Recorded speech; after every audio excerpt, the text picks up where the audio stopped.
As we take a live look at New Orleans, Louisiana, which is in the path of this tropical storm, expected to be a hurricane when it makes landfall, and a very strong one at that. Adam and all of our meteorologists are all over this, and we'll have more in just a moment. Meanwhile, President Joe Biden says the U.S. will complete the evacuation of American citizens from Afghanistan despite the deadly suicide bombing attacks at the Kabul airport. The president promised to avenge the deaths of those 13 U.S. service members killed in the attack, but the Pentagon warns there is a very real threat of it all happening once again. Anna Wernicke is live in Washington, D.C. with the latest on this one. And it was something that was so tragic yesterday that touched all of our hearts around the country and around the world. Good morning, Sharon. That's exactly right. Flags are being flown at half staff today to remember those 13 service members killed in Thursday's attacks. And President Biden says that's all the more reason for U.S. troops to get out of the country as soon as possible.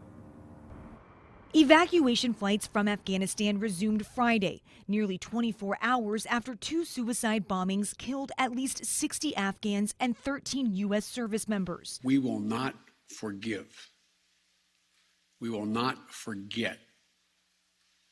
We will hunt you down and make you pay. President Joe Biden says the Islamic State group's Afghanistan affiliate is to blame for Thursday's attacks, marking the deadliest day for U.S. forces in Afghanistan since August of 2011. We will not be deterred by terrorists. The president says he's ordered defense officials to stick to his August 31st deadline to withdraw all Americans from the country. While we're saddened by the loss of life, both U.S. and Afghan, we're continuing to execute the mission. U.S. CENTCOM Commander General Kenneth McKenzie says the U.S. is prepared for any attempted attacks ahead of Tuesday's deadline. We believe it is their desire to continue those attacks, and we expect those attacks to continue. Illinois Democrat Dick Durbin says stalling the mission any longer is dangerous. We are relying to some extent on the Taliban's promises that they will keep us safe during this process, and I think that is what has motivated President Biden to stick with the original timetable. But Republicans, including Missouri Senator Josh Hawley, say President Biden is to blame.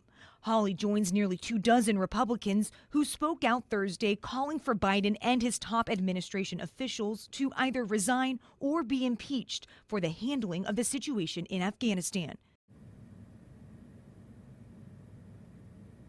And General McKenzie says right now there are about 5,000 evacuees currently waiting to be flown out of the Kabul airport. For now, live in Washington, I'm Anna Wernicke. Back to you. Even though the president does say they're going to stick to that timeline of August the 31st on Tuesday, what about those who actually helped the U.S. soldiers out there? Will they still be able to get more of them out? Well, some U.S. allies have said that they are already ending their evacuation efforts. Britain said that today will be their last day for evacuation flights, and their troops will wrap up in the next few days.